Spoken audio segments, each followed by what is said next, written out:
तहसीलदारांनी हे आले, आता घटना घडली आहे, आता जिल्हा प्रशासनाने सगळे महत्त्वाचे अधिकारी आले पाहिजे, ते येतील, परंतु प्रशासनाने या गोष्टीचा गांभीर्याने दखल घेतली पाहिजे असं आमची विनंती आहे. आज मालवण राजकोट येथे घडलेली घटना अत्यंत दुर्दैवी आहे आणि याबाबतच्या सगळ्या शिवप्रेमीच्या किंवा जिल्ह्यातील महाराष्ट्रातील सगळ्याच नागरिकांच्या भावना थोड्याशा या विषयामध्ये वेगळ्या पद्धतीच्या आहेत आणि त्या सगळ्या भावनांचा आम्ही आदर करतो. खरं तर या सगळा पुतळा हे मालवणचं वैभव होतं आणि या सगळ्या परिस्थितीमध्ये काही तांत्रिक याच्यामुळे खरं तर नेव्हीच्या अखत्यारीतील या पुतळ्याचं बांधकाम झालं आणि त्याचं अनावरणसुद्धा झालं होतं.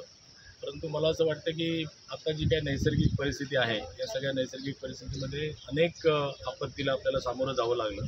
त्यातलीच ही एक आपत्तीवजा ही घटना आहे की ज्यामुळे कदाचित प्रचंड वाऱ्याचा वेग असू शकतो आणि काही कारण असू शकतं. थोडक्यात तांत्रिक काहीतरी बाबींमुळे हे सगळी ही दुर्दैवी घटना घडलेली आहे.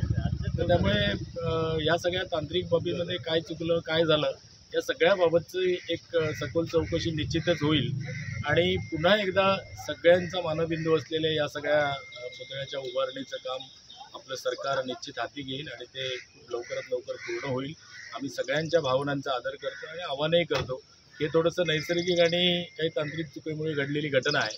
तर कृपया याबाबतीत कुठल्याचं राजकारण न येता सगळ्यांनी आपण शिवप्रेमी म्हणून या सगळ्या घटनेला सामोरं गेलं पाहिजे आणि असं सामोरं जाऊन पुन्हा एकदा हा मानबिंदू असलेला छत्रपती शिवरायांचा पुतळा एका दिमाखामध्ये उभं करण्याच्या मागे सगळ्यांनी आपलं सहकार्य दिलं पाहिजे.